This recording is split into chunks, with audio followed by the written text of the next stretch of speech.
মাত্র একটি আমলে স্বামী স্ত্রীর মধ্যে ভালোবাসা বাড়বে, 100% গ্যারান্টি। এই আমলটা যদি আপনি করতে পারেন, বেশি নয়, মাত্র একটা আমল যদি আপনি করতে পারেন, স্বামী আর স্ত্রীর মাঝে বড় ধরনের কখনো দ্বন্দ্ব হবে না। আজকে আমরা স্বামী আর স্ত্রীর মাঝে দ্বন্দ্বটা ছোটোখাটো বিষয় নিয়ে এতটাই ঝগড়া হয়, এই ছোটোখাটো বিষয়টা বাড়তে বাড়তে বাড়তে বাড়তে এক পর্যায়ে বিচ্ছেদ পর্যন্ত চলে যায়, একে অপরকে তালাক পর্যন্ত দিয়া দিই। এমনটা হয় না? এমন হাজার হাজার সংসার আছে, ছোটোখাটো একটু ভুলের কারণে পুরাটা সংসার তছনছ হয়ে গেছে। সম্মানিত হাজিরিন, আমি আপনাদেরকে সাজেস্ট করব, কারণ এমন কোনো ফ্যামিলি নাই, এমন কোনো স্বামী আর স্ত্রীর সংসার নাই তাদের সংসারের ভিতরে কোনো ঝামেলা নাই। নবী আরবি আলাইহিস সালাতু ওয়াস সালামের সংসারের ভিতরে খুঁটিনাটি কিছু ঝামেলা ছিল। আল্লাহর হাবিব কিভাবে সমস্যা সমাধান করেছেন, এই নবীর কাছ থেকে যদি আমরা এই ফলো করতে পারি নবীকে, তাহলে 100% শিওর দিয়ে আমি বলতে পারি আপনাদের সংসারের ভিতরে কখনো ঝামেলা হবে না ইনশাআল্লাহ। কারণ মনে রাখতে হবে, যে নিয়মটা আমি আপনাদেরকে বলে দিব, সেই নিয়মটা যদি আপনি পালন করতে পারেন, খোদার কসমকে বলি আপনার সংসারে বড় ধরনের কোনো দুর্ঘটনার শিকার আপনি হবেন না। এখন এমন কিছু কথা আমরা বলি, যে কথা মনে করেন আপনি কথা বলছেন, হ্যাঁ, বা আপনি রাগারাগি করছেন, আপনার স্ত্রীও রাগ করছে। স্বামী আর স্ত্রী এমন হতে হবে, একজন রাগ করলে আরেকজন চুপ থাকবেন, কোনো কথা বলবেন না। এটা আমি প্রায় ম্যাক্সিমাম আলোচনাতে এই কথাটা আমি বলি। আর মেয়েরা সবচাইতে বেশি পছন্দ করেন যখন আপনি মাতানত হয়ে যাবেন, আপনি যখন একেবারে ছোট হয়ে যাবেন, তখন কিন্তু মেয়েরা এটাকে বেশি পছন্দ করেন। নবী আরবি আলাইহিস সালাতু ওয়াস সালামের কাছে দুইজন ব্যক্তি আসছিল। একজন ব্যক্তি আসছে, ওই ব্যক্তিটা সমাজে তার অনেক প্রভাব প্রতিপন্নতা আছে। সাহাবায়ে কেরাম আল্লাহর হাবিবকে বলেন, ইয়া রাসূলুল্লাহ, এই যে যুবক ইয়াং ছেলেটা আসছে, এই ছেলের টাকা পয়সা এবং সমাজে তার একটা ভালো একটা দাম আছে, সম্মান আছে। সে যদি যেই কোনো মেয়েকে, মক্কার যেই কোনো মেয়েকে সে বিবাহ করে, তারা রাজি হবে, তাকে বিবাহ দিবে। পরে যে ছেলেটা আসছে, হুজুর তার কাছে কোনো মেয়ে বিবাহ দিবে না, সমাজে তার এমন কোন একটা প্রভাব প্রতিপন্নতা আমরা দেখি না। নবী আরবি আলাইহিস সালাতু ওয়াস সালাম বললেন, সাহাবীরা জানো, প্রথম যে যুবকের কথা বলেছ, সেই যুবকটা সমাজে তার অনেক প্রভাব আছে।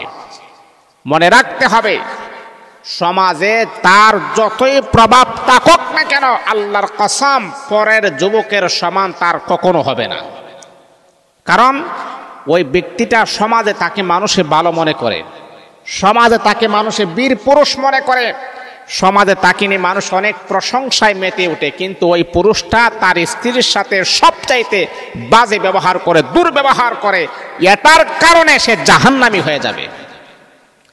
আর দ্বিতীয় যে পুরুষ সমাজের মানুষ তাকে ভালো মনে করে না, সমাজে তার এরকম একটা অবস্থান নাই, কিন্তু তার স্ত্রী তাকে ভালোবাসে, সেও তার স্ত্রীকে ভালোবাসে, ওই পুরুষ যতই হোক না কেন এই পুরুষের সমান হবে না।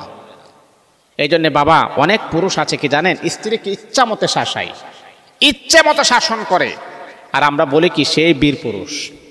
এটা আপনি বীর পুরুষ বলতে এসছে কাপুরুষ। ইসলামের দৃষ্টিকোণ থেকে সে হচ্ছে সবচাইতে বড় কাপুরুষ। সে কিভাবে বীর পুরুষ হয়? বীর পুরুষকে জানেন? এই মেয়া, বীর পুরুষকে আপনি জানেন?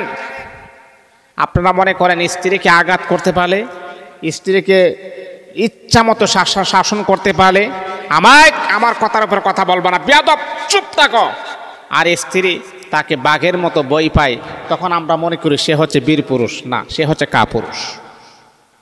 সে হচ্ছে কি? কাপুরুষ। কেন কাপুরুষ? আমি আপনাকে একটা উদাহরণ দিলে, রাসূলের হাদিস থেকে একটা উদাহরণ দিলে সহজে বুঝবেন।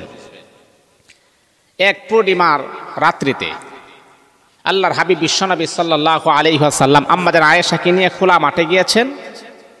তো বলতেছে, আয়েশা, দেখি আমরা দৌড়ের একটা প্রতিযোগিতা করি, দেখি কে ফাঁস করতে পারে আর কে ফেল করে, দেখা যাক। তো নবী হচ্ছেন একজন পুরুষ, আর আম্মাজান হচ্ছে ছোট, এখনো তার প্রাপ্ত বয়স্ক হয় নাই, ছোট, আবার শরীরটা হচ্ছে হ্যাংলা পাতলা। নবী হচ্ছেন একজন নবী, ওনার গায়ে জান্নাতি পুরুষ যুবকদের শক্তি আছে, ওনার সাথে তো পারার কথা না। আম্মাজান আয়েশা এবং নবীজি দৌড় দিয়েছে, নবীজি পাশ করে ফেলেছেন। নবীজি তাকিয়ে দেখতেছেন আম্মাজানের চেহারাটা একটু কালো হয়ে গেছে। একটা জিনিস আপনি দেখবেন, মহিলারা কিন্তু হারতে ভালোবাসে না। যত মহিলাই বলেন হারতে পছন্দ করে না, জিততে পছন্দ করে। তো নবীজি যখন দেখলেন আম্মাজানের চেহারাটা কালো হয়ে গেছে, মলিন হয়ে গেছে, আল্লাহ রাসূল বলছেন প্রথম যে দৌড় প্রতিযোগিতা দিয়েছি এটা ডিলেট, এটা বাদ, আমরা এখন আবার শুরু করি। তখন নবীজি ইচ্ছাকৃতভাবে হেরে গেছেন। আর আম্মাজান কি যে একটা খুশি, কি একটা লাফালাফি, কি যে খুশি, উৎফুল্ল মনের ভাব, আমি নবীকে হারিয়ে দিয়েছি, আমি আমার স্বামীকে হারিয়ে দিয়েছি। তো এর মানে প্রতীয়মান হয়ে বোঝা যায় আল্লাহ রাসূল আমাদেরকে শিক্ষা দিয়েছেন, মহিলাদের কাছে যদি বীর পুরুষ হতে চাও তাহলে হারতে শিখো। কি করতে শিখো? হারতে শিখো। মানে অন্যায় না হলেও মনে করেন কি আপনি শাসন করবেন কবে, কিভাবে? যখন নামাজ না পড়ে আপনি শাসন করতে পারেন, যখন পুরুষের সাথে সম্পর্ক বা এরকম হয় শাসন করতে পারেন, যখন অবৈধ কোনো কাজ করে বা পর্দা মেনটেন করে চলেন শাসন করতে পারেন। কিন্তু এইগুলা নিয়ে তো আমাদের এত মাথা ব্যথা নাই, কারণ আমরা আমরা তো এইগুলা নাই, আন ইসলামিক এগুলা আমাদের ভিতরে নাই। আমরা ওই যে ঘরের ফ্যামিলিগতভাবে অনেক বিষয় নিয়ে আমাদের সমস্যা দেখা দিই। এই বিষয়ে আপনি একটু নিজেকে একটু ছোট মনে করেন, আর স্ত্রীর কাছে ছোট হইলে তো আপনি তো এতটা কোনো সমস্যা নাই। পৃথিবীতে যত বন্ধু আছে সবচাইতে দামি বন্ধু হচ্ছে স্বামী আর স্ত্রী।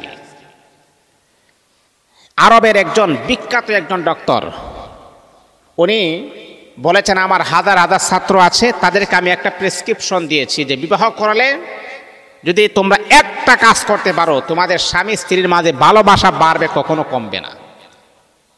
আমার অনেক ছাত্র আমাকে ফোন দিয়ে বলে হুজুর আপনার এই আমলটা আমরা প্র্যাকটিস করেছি, আলহামদুলিল্লাহ আমি এখন সুখী। কি আমল? হুজুরে বললেন যে শোনো, যদি স্বামী স্ত্রী যদি সুখের জীবন করতে চাও, স্ত্রী যা বলবে তা তুমি মাথা পেতে নাও। মানে একইবারে তুমি দুর্বল হয়ে যাও, একইবারে নরম হয়ে যাও, যা বলবে তুমি নরম হয়ে যাও। যখন তার রাগ খুঁত অভিমান যখন ঠান্ডা হয়ে যাবে, তখন তাকে আপনি ইচ্ছা মতো দুলাই দেন, তখন সে শুনবে, তখন সে বুঝবে হারে আমার তো ভুল হয়ে গেছে, আমার তো অন্যায় হয়ে গেছে। এই জন্যে বাবা স্ত্রীদের কাছে যদি নিজেকে ছোট মনে করেন, এই জন্য এটা কখনো বীর পুরুষ নয়, এটাই হচ্ছে আসল বীর পুরুষ। যে স্ত্রীর কাছে বাঘের মতো আচরণ করে আর ঘর থেকে বের হইলে মানুষের সাথে কাপুরুষের মতো আচরণ করে, সে কখনো ভালো পুরুষ হতে পারে না। সে হচ্ছে আসলে কাপুরুষ। আর বীর পুরুষ হচ্ছে সেই যে স্ত্রীর কাছে নিজেকে একইবারে বলে হ্যাঁ আমার ভুল হয়ে গেছে, হ্যাঁ আমার অন্যায় হয়েছে, এগুলাটা করা তো আমার প্রয়োজন ছিল না, আস্তাগফিরুল্লাহ, না তুমি যা বলছো সব সহি, তুমি যা বলছো সব ঠিক আছে। এই যে নিজেকে একটু ছোট মনে করবেন, তাহলে দেখবেন সংসারের ভিতরে কখনো বেজাল হবে না, সংসারের ভিতরে কখনো বড় ধরনের দুর্ঘটনার শিকার হবেন না, সংসারটা শান্তির হবে ইনশাআল্লাহ। আল্লাহ পাক আমাদের মা বোনদেরকে বোঝার এবং পুরুষ ভাইদেরকে